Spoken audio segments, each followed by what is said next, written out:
Christopher Nolan already. Tell us about your collaborative process. You know, after you finish a film, it's always kind of unsatisfying because you started to discover things together, and one film is just not enough to develop that on, and then you do a next film and you get much deeper into the matter and you can challenge each other much more. It's so much about chemistry as well, you know. In the beginning you're very stiff and you're really feeling each other out and you're sort of tiptoeing around each other, but then on the next project you can do more, you dare to do more, and you can use things that you have been learning from each other, and I very much enjoy that. I very much enjoy sort of the next picture in that perspective.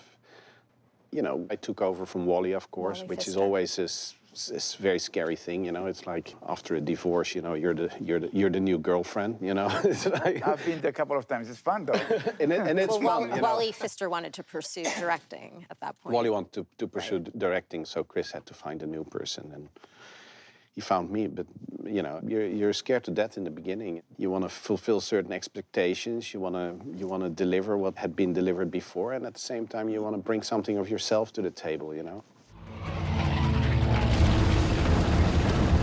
Going down. I'm on him. Bail out.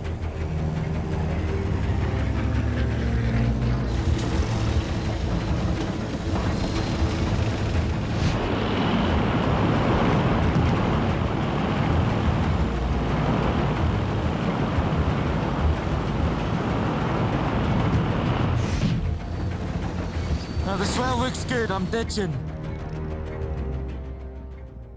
Now, it sounds like the two of you also had a lot of fun together on this, because you told me the two of you got to go up in the Spitfires. And yeah, we had a tremendous amount of fun, yes. Like two little boys, you know, flying in a Spitfire is very much fun, but we just wanted to figure out how it really felt, you know. We wanted to know what the G-forces do to your body and how the light changes. And for one plane to line up on another plane and start shooting at it, there's a lot of physics. We were very much interested in showing the difficulty of that very thing, you know, not only sort of the beauty and the graciousness of it, but also very much the difficulty. So we went out flying just to be able to understand. yeah.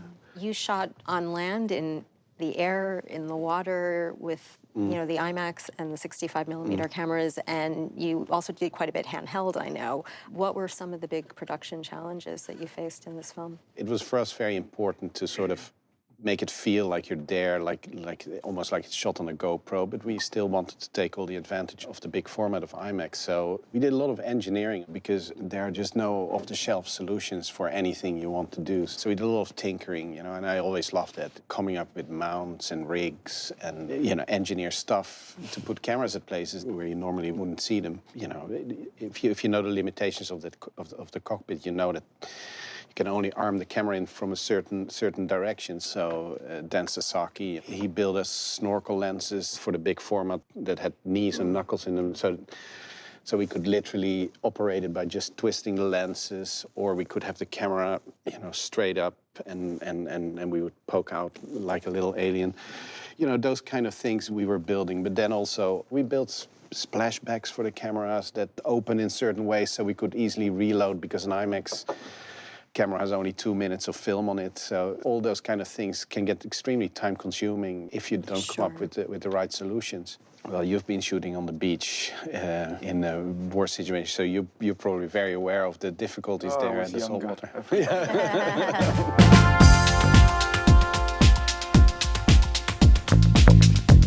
We had one camera mounted on the wing of a mock-up Spitfire that we were going to catapult out in the sea, and the divers, they were all going to be there, and we were going to retrieve that camera, and we had a whole plan. So the plane got catapulted, and the divers were swimming to the plane, but the plane literally sank to the bottom, like in a matter of like a few seconds. So then it went to the sea bottom, and the film couldn't be retrieved for like, you know, several hours, like 2 hours or something. And once we retrieved the film, the camera was broken, everything was soaked. It was literally just laying on the sea bottom. But our focus puller, Bob Hall, and our loader, they came up with a plan, and they took the magazine to the dark room, and they poured fresh water over it, and they sealed it and sent it back to America in a container, you know, immersed in water, and a shot that actually made it to the film. So yeah, look great. I'm kind of almost thinking I should treat all my all my images with salt seawater at some point.